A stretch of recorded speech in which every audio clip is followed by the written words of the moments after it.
जरांगे यांचा ताफा आता मानखुर्दमध्ये दाखल झालेला आहे। अंतरवाली सराटीतून निघालेला 2 दिवसापूर्वी मराठा आंदोलकांचा ताफा ठिकठिकाणी टप्पे घेत आता मानखुर्दमध्ये पोहोचलेला आहे। अधिक या सगळ्या संदर्भात जाणून घेऊया आपले प्रतिनिधी अक्षय मंकणी यांच्याकडनं। अक्षय, ही दृश्य आपण पाहतोय वाशी टोल नाक्यापासून पुढे आता मानखुर्दपर्यंत हा ताफा आलेला आहे। दुसरीकडे आझाद मैदानावर आंदोलक उपस्थित आहेत। तर हा मानखुर्दचा संपूर्ण रस्ता, हा संपूर्ण महामार्गाचा भाग आपण पाहतोय, हा पूर्णपणे मराठा आंदोलकांच्या गाड्या या ठिकाणी आपल्याला पाहता येतात। मुंबईमध्ये दाखल झालेले आहेत आणि त्यांचा ताफा जो आहे मुंबईमध्ये दाखल झालेले आहेत आणि त्यांचा ताफा जो आहे तो मानखुर्दमध्ये असल्याचं आपल्याला पाहायला मिळत आहे। एकंदरीतच मराठा आरक्षणाच्या प्रश्नाच्या संदर्भात आता आमरण उपोषण जे आहेत ते आझाद मैदानामध्ये मनोज जरांगे पाटील करताना आपल्याला पाहायला मिळतील। परंतु आज एकाच दिवसाच्या आंदोलनाची परवानगी जी आहे ती प्रशासनाकडनं मनोज जरांगे पाटील यांना देण्यात आलेली आहे। ती पण काही अटी शर्तींच्या नियमानुसार ही संपूर्ण आंदोलनाची परवानगी देण्यात आलेली आहे। जवळपास 5000 आंदोलक घेऊन आझाद मैदानामध्ये आंदोलन करता येणार आहे आणि तेही संध्याकाळी सकाळी 9 वाजल्यापासून ते संध्याकाळी कशा पद्धतीने या ठिकाणी घोषणाबाजीला सुद्धा सुरुवात झालेली आहे। छगन भुजबळ यांच्या विरोधात घोषणाबाजी सुरू आहे। देवेंद्र फडणवीस यांच्या विरोधात घोषणाबाजीला सकाळपासूनच सुरुवात झालेली आहे। त्यामुळे आता नेमकी भूमिका काय असणार आहे बघा। हा पहिला गेट आहे ज्या ठिकाणी पोलिसांचा मोठा बंदोबस्त जो आहे तो सुद्धा तैनात करण्यात आलेला आहे आणि ठिकठिकाणी बॅरिकेडिंग आपल्याला पाहायला मिळते। आजच्याच दिवस मुंबई पोलिसांकडून जरांगे पाटील यांना आंदोलनाची परवानगी देण्यात आलेली आहे आणि आज संध्याकाळी 5 वाजेपर्यंत हे आंदोलन करावं असं सुद्धा म्हटलेलं आहे। पण हे आंदोलन वाढण्याची जी शक्यता आहे ती सुद्धा नाकारता येत नाही, कारण आपल्या न्यायिक हक्कासाठी आणि ओबीसी कोट्यातून मराठ्यांना आरक्षण मिळावं यासाठी जरांगे पाटील जे आहेत ते सध्या आक्रमक झालेले पाहायला मिळतात आणि काही झालं तरी आरपारची लढाई लढणार असा निर्धार सुद्धा काल त्यांनी जालन्यामध्ये केला होता। आणि आता त्यानंतर आपण पाहतोय की कशा पद्धतीचं वातावरण मुंबईच्या आझाद मैदान परिसरात आहे। जरांगे पाटील यांच्या आवाहनानंतर बरेचसे हजारोच्या संख्येनं जे मराठा बांधव आहेत ते सध्या मुंबईच्या आझाद मैदानामध्ये धडकलेले आहेत आणि भगव्या टोप्या घालून एक मराठा लाख मराठा हम सब जरांगेच्या या सगळ्या टोप्या घालून ते या ठिकाणी पोहोचलेत। त्यासोबतच कपडे, खाण्यापिण्याचं सामान घेऊन ते या ठिकाणी पोहोचलेत, कारण त्यांचं असं मानणं आहे की आंदोलन जे आहे ते वाढू शकतं आणि त्यामुळे आता ही सगळी दृश्य जी आहेत ती सुद्धा आपण या ठिकाणी पाहतोय की कशा पद्धतीचं सध्या वातावरण मुंबईच्या आझाद मैदान परिसरामध्ये आपल्याला स्पष्टपणे पाहायला मिळतंय। कॅमेरा पर्सन सिद्धेश नाईकसह गिरीश गायकवाड, TV9 मराठी, मुंबई। हे 2 दृश्य मनोज जरांगे यांच्यासह हजारो मराठा आंदोलकांचा हा ताफा टीव्ही स्क्रीनवर डावीकडे आपण पाहतोय। मानखुर्दच्या पुढे आता हा ताफा पोहोचलाय। दुसरीकडे आझाद मैदानाचा हा संपूर्ण परिसर आहे जिथे आधीपासूनच काही मराठा आंदोलक पोहोचलेले आहेत। 5000 आंदोलकांनाच परवानगी त्या ठिकाणी देण्यात आलेली आहे। थेट जाऊया आझाद मैदानात आपले प्रतिनिधी गिरीश गायकवाड यांच्याकडे। गिरीश, टीव्ही स्क्रीनवर आता आपल्याकडे जी दृश्य दिसत आहेत ती लांबच लांब जो मनोज जरांगेंसोबत आंदोलकांचा ताफा आहे ती आहेत, अगदी जिथे नजर जाईल तिथपर्यंत हा आंदोलकांचा ताफा। तर दुसरीकडे मोठ्या संख्येनं आझाद मैदानावर सुद्धा आंदोलक आहे। खरं तर 5000 जणांनाच परवानगी, मात्र त्याआधीच आंदोलक आझाद मैदानावर पोहोचलेत आणि दुसरीकडे हा ताफा सुद्धा आझाद मैदानावरच येणार आहे।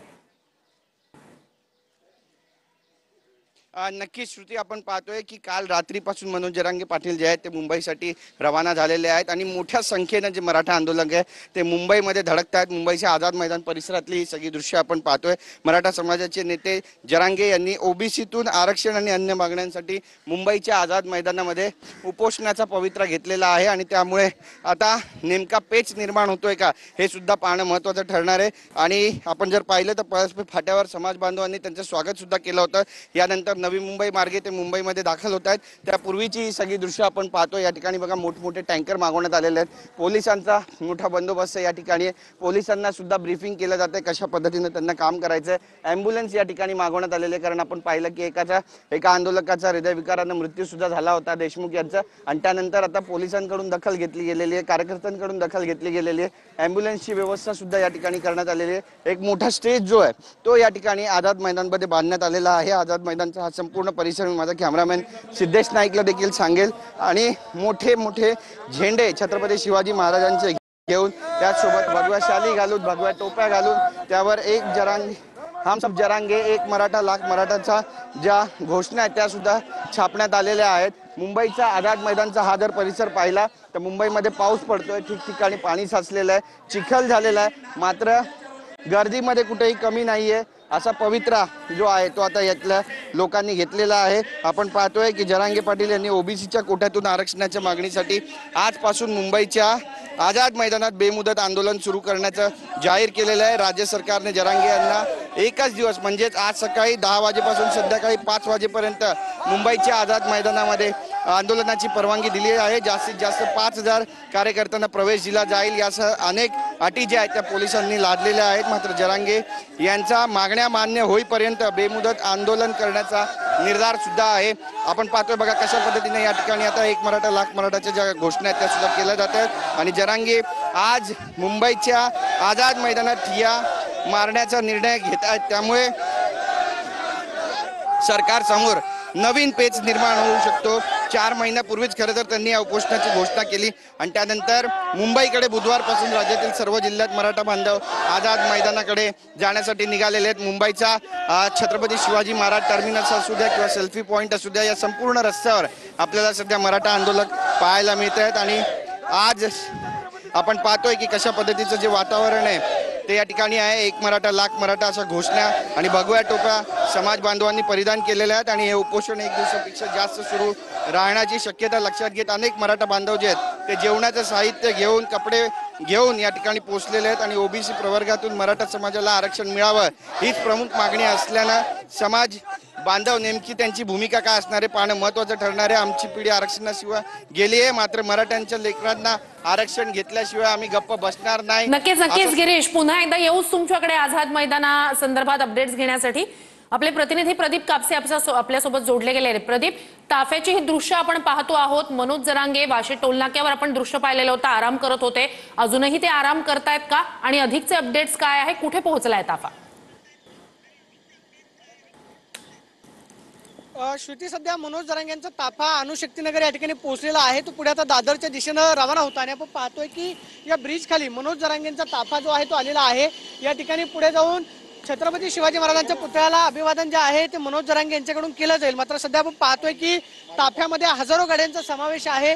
मिळेल ती वाहनं घेऊन मराठा बांधव मुंबईमध्ये दाखल झालेले होते।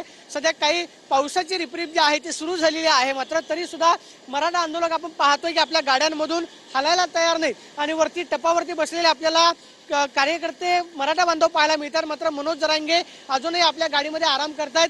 पुढे जाऊन छत्रपती शिवाजी महाराजांच्या पुतळ्याला अभिवादन केल्यानंतर ते गाडीवरती येतील आणि पुढे आझाद मैदानापर्यंतचा प्रवास करतील। मात्र मनोज जरांगे यांच्यासोबत आपण पाहतोय की हजारो गाड्या आता मुंबईमध्ये दाखल झालेल्या आहेत। काल रात्रीच वाशी टोलनाक्यावरती राज्याच्या कानाकोपऱ्यातून आलेल्या गाड्या ज्या आहेत ते वाशी टोलनाक्यावरती उभ्या होत्या।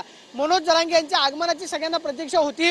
जसे मनोज जरांगे वाशी टोलनाक्यावरती आले तसे गाड्या ज्या आहेत ते मनोज जरांगे यांच्या ताफ्यामध्ये सहभागी झालेले आपल्याला पाहायला मिळाले। सध्या आपण पाहतोय की पोलिसांकडून या ठिकाणी वेगवेगळ्या ठिकाणी चौकाच्या ठिकाणी सुरक्षा व्यवस्था जी आहे ती लावण्यात आलेली आहे। मात्र मनोज जरांगे हे अजूनही गाडीमध्ये आराम करतायत आणि मनोज जरांगे आपण पाहतोय की पुढे आता दादरच्या दिशेहून आझाद मैदानाच्या दिशेने रवाना होताना पाहायला मिळतात। मात्र त्यांचा सध्या ताफा अणुशक्तीनगर या ठिकाणी आलेला आपल्याला पाहायला मिळतोय आणि सध्या पावसाची जरी रिमझिम सुरू झालेली असली तरी सुद्धा कार्यकर्ते ऐकायला तयार नाहीत। आपण पाहतोय की वरती वाहनांच्या टप्पावरती हे सगळे कार्यकर्ते बसून आहेत। या सगळ्यांचं एकच म्हणणं आहे, सगळे सोयरे कायद्याची अंमलबजावणी करा आणि मराठा समाजाला ओबीसी मधूनच आरक्षण द्या। ही 2 प्रमुख मागण्या मनोज जरांगेंच्या असणार आहेत आणि याच मागणीसाठी, मराठा आरक्षणाच्या मागणीसाठी मनोज जरांगेंनी आंतरवाली सराटीमधून आपला मुंबईचा दौरा जो आहे तो सुरू केलेला होता। काल त्यांचा जुन्नरला शिवनेरीच्या पायथ्याशी मुक्काम होता आणि आज तो मुक्काम उरकल्यानंतर आपण पाहतोय की मनोज जरांगे हे पहाटे वाशी टोलनाक्यावरती दाखल झाले आणि सध्या हजारो गाड्यांचा ताफा घेऊन मनोज जरांगे अगदी काही वेळामध्ये आता सध्या आझाद मैदानावरती पोहोचतायत। मात्र ही दृश्य जर आपण पाहिली तर मुंबईच्या यंत्रणेवरती या सगळ्या वाहनांचा ताण येऊ शकतो, मुंबईमध्ये वाहतूक कोंडी होऊ शकते। आपण सध्या पाहतोय की हजारो गाड्या ज्या आहेत मनोज जरांगे यांच्या ताफ्यामध्ये सहभागी झालेल्या पाहायला मिळतात आणि अगदी थोड्याच वेळात मनोज जरांगे यांचा ताफा आझाद मैदानावरती पोहोचतोय। आजची मनोज जरांगेंची भूमिका ही अतिशय महत्वाची असणार आहे. मनोज जरांगेंच्या भूमिकेकडे सगळ्यांचं लक्ष असणार आहे. मात्र सध्या आपण पाहतोय की हजारो गाड्या घेऊन मनोज जरांगे आझाद मैदानावरती पोहोचतात. सातत्यानं राज्य सरकारला केलेलं आवाहन असेल, मुख्यमंत्री देवेंद्र फडणवीस यांच्यावरती केलेली टीका असेल किंवा भाजपचे नेते म्हणतात की जाणून बुजून मनोज जरांगे देवेंद्र फडणवीसांना टार्गेट करतायत. आजची मनोज जरांगेंची भूमिका महत्वाची असणार आहे, कारण राज्य सरकारनं अवघ्या 1 दिवसाची परवानगी दिलेली आहे. त्यामुळे आज मनोज जरांगेंचं सुरू झालेलं उपोषण नक्की कधी थांबतं किंवा राज्य सरकारचे कोणकोणते मंत्री मनोज जरांगे नक्कीच प्रदीप, नक्कीच पुन्हा येऊच तुमच्याकडे.